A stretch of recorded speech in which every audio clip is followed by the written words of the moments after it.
Sa mabuting balita ngayon, naguluhan at nagtalo ang mga tao sa sinabi ni Jesus tungkol sa pagkain sa kanyang laman at pag-inom sa kanyang dugo. Para sa kanila, mahirap itong tanggapin. Kahit ganito ang iniisip ng mga tao, mas lalong pinagtibay ni Jesus ang kanyang sinabi na hindi lamang simbolo o paalala ang kanyang tinutukoy, kundi isang malalim at tunay na realidad. Ang ipinapahayag ni Jesus ay ang misteryo ng Eucharistia. Dito, hindi lamang natin inaalala si Kristo, kundi nakikibahagi tayo sa kanyang buhay. Hindi lamang siya nagbibigay ng biyaya, kundi binibigay niya ang kanyang sarili bilang biyaya at pagkain. Ito ang katotohanan ng ating pananampalataya, na ang Diyos ay naging pagkain upang ang tao ay magkaroon ng buhay. Ngunit bakit nga ba kailangan ito?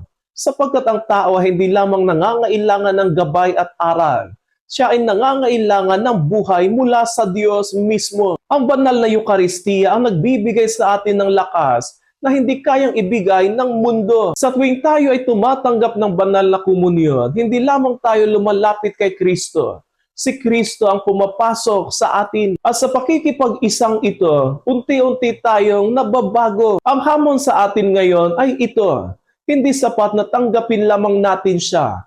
Kailangan nating mamuhay ayon sa tinanggap natin. Kung si Kristo ang ating pagkain, dapat makita siya sa ating buhay, sa ating pag-iisip, sa ating pananalita at sa ating pagkilos. Ang Eucharistia ay hindi lamang debosyon. Ito ay pagbabagong buhay, sapagkat sa Eucharistia naroon si Kristo, buhay, totoo, at ibinibigay ang kanyang sarili para sa atin. Kapag tinatanggap natin si Kristo, hindi lamang tayo nabubuhay, kundi nagiging bahagi tayo ng buhay ng Diyos.